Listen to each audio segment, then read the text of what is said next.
Assalamualaikum warahmatullahi wabarakatuh. Oke guys, entah siapa yang bisa menjawab kenapa musibah selalu saja silih berganti melanda Indonesia ini.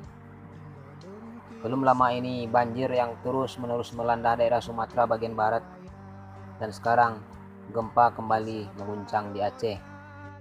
Dilansir dari situs web Badan Meteorologi Geofisika BMKG, telah terjadi gempa bumi di Aceh dengan magnitudo 6,4. Gempa bumi ini terjadi 24 km barat daya Sinabang, tepatnya di Pulau Simelu.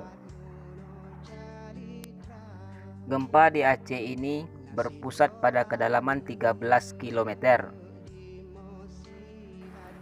Kita sama-sama dapat rasakan bagaimana paniknya saudara-saudara kita di Aceh ini guys, yang mana mereka sudah punya catatan sejarah hitam tentang bencana yang menimpa daerah Aceh ini.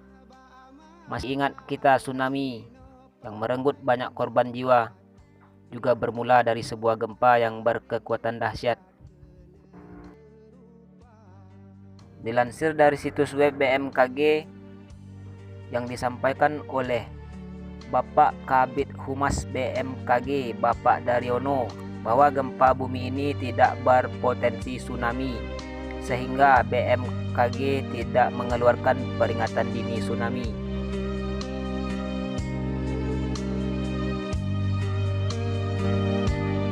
Sampai video ini kami rilis, kami belum mendapatkan informasi apakah ada korban jiwa.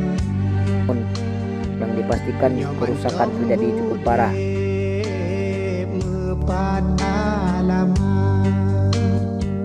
Kami menghimbau kepada seluruh warganet, mari kita tadahkan tangan, kita kirimkan doa. Semoga saja tidak terjadi gempa-gempa susulan atau prediksi terburuk kemungkinan terjadinya tsunami.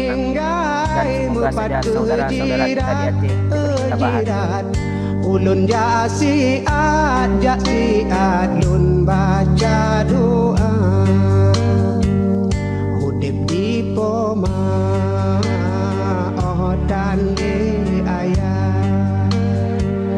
Lun jatuh upah lun bibu gada, kanasib danyo gedanyo kenda ba Allah hadapi susah tetap lun sabar.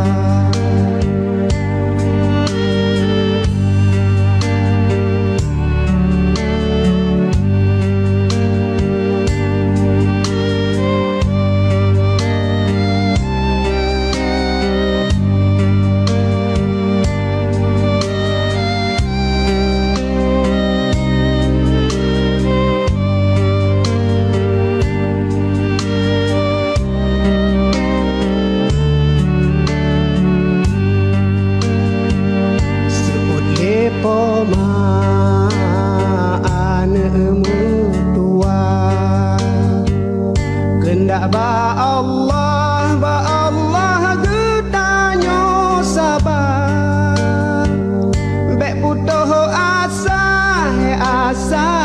cobaan Allah, ya Allah sabar ngon tabah dudo bahagia dalam doa kaniba Allah. Obe musibah beletro dekat Aceh beaman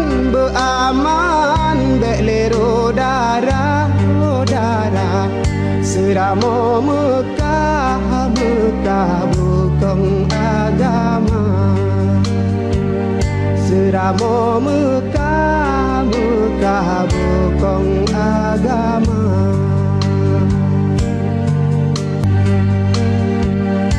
Mantong hudip mepat alamat, ulun jak sedot awat deraya, nyoka meninggai mepat kejirat ulun jak siat lun baca doa. ma oh dan ayah lun jatuh ngupah nun bibu gada kanasib danyo gedanyo kenda ba Allah ada pi susah susah